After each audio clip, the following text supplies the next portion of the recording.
On y va maintenant pour les function overload qui vont nous permettre de gérer encore mieux ce que retourne une fonction, ce que peut retourner une fonction.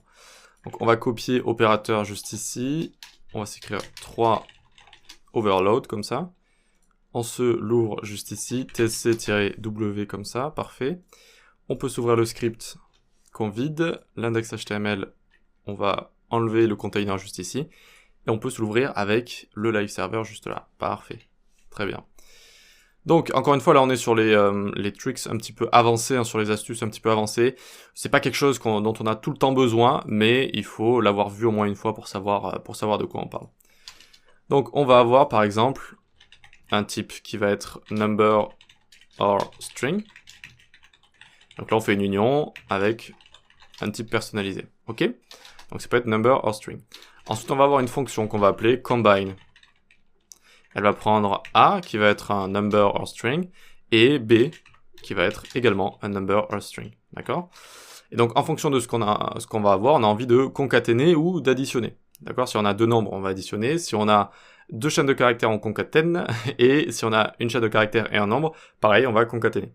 OK? Donc, ici, on va faire, par exemple, if type of A est égal string ou type of B est égal string, alors on fait de la concaténation.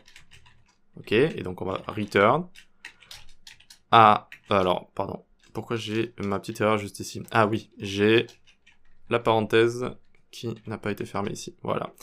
Et donc on return A.toString, A.toString plus B.toString. Voilà, on va faire de la concaténation. Donc sinon, on peut juste mettre un else comme ça, et on va return A plus B. Vu que nos types ils seront vérifiés. Lorsqu'on va appeler notre fonction, ça nous enverra une erreur si on envoie autre chose qu'un nombre ou un string. Donc ici, ça peut pas être des tableaux, des objets, etc. Très bien, très bien. Donc ensuite, on peut loguer tout ça pour voir un petit peu. Donc combine, et on va mettre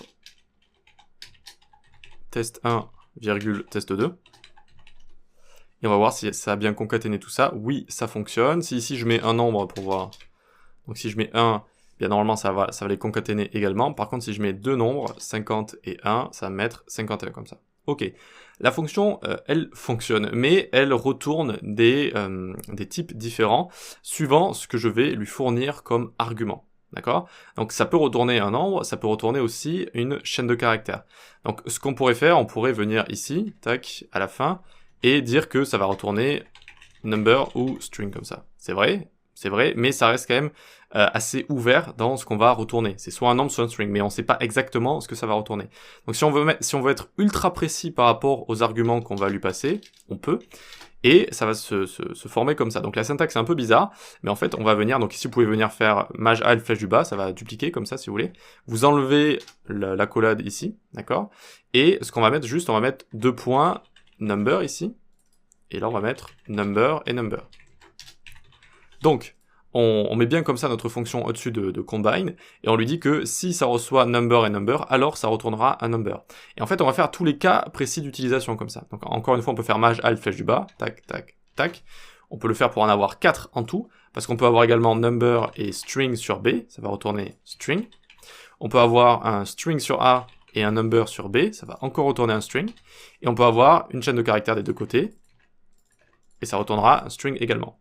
Voilà ce que c'est qu'un function overload, et donc ça va nous permettre de gérer vraiment tous les retours possibles de notre fonction.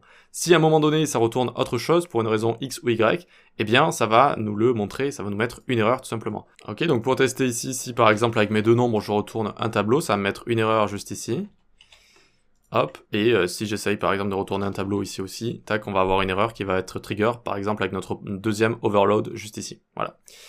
Voilà pour les overloads, ça permet vraiment d'être très précis dans les retours de fonctions quand on a des retours qui peuvent être multiples avec plusieurs types comme ça. Voilà, on se retrouve dans la prochaine vidéo pour parler des generics.